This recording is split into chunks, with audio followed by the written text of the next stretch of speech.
প্রশ্ন করি, আপনি 7,000 কোটি 7,500 কোটি টাকা মহার্ঘ ভাতা কেন আমলাদের জন্য ডিক্লেয়ার করেছিলেন?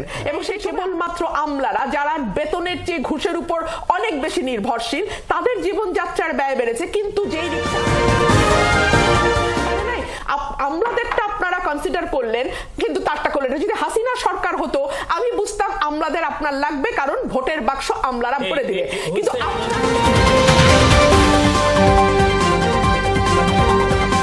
আমাকে বলেন 12,000 কোটি টাকা তোলার জন্য আপনি গরিবের উপরে ভ্যাট বসাইলেন, ফাইন, সাথে সাথে আপনি আবার সেখান থেকে সরে এসছেন যদিও নানান সমালোচনার মুখে। আমি প্রশ্ন করি, আপনি 7,000 কোটি 7,500 কোটি টাকা মহার্ঘ ভাতা কেন আমলাদের জন্য ডিক্লেয়ার করেছিলেন? এবং সেই সময় আপনারা তখন বলেছেন, আপনার কথাও আমি শুনেছি মিডিয়াতে, আপনি বলছেন জীবনযাত্রার ব্যয় বেড়েছে।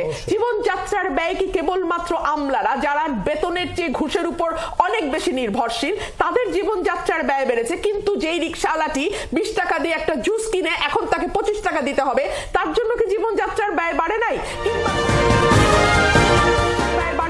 কিংবা ধরুন যারা স্কুল শিক্ষক 17,000 টাকা বেতন পান, 19,000 টাকা বলা হয়েছিল এক শিক্ষক প্রতিবাদ জানিয়ে বলছেন আমি 17,000 টাকা বেতন পাই, সেই প্রাথমিক স্কুল শিক্ষক, তার জন্য কি একটা বিস্কিটের প্যাকেট 20 টাকা থেকে 25 টাকা, তার কি জীবনযাত্রার ব্যয় বাড়ে নাই? আমলাদেরটা আপনারা কনসিডার করলেন কিন্তু তারটা করলেন। যদি হাসিনা সরকার হতো আমি বুঝতাম আমলাদের আপনার লাগবে, কারণ ভোটের বাক্স আমলারা ভরে দিবে, কিন্তু আপনারা তো ভোটের বাক্স ভরতে চান না, তাহলে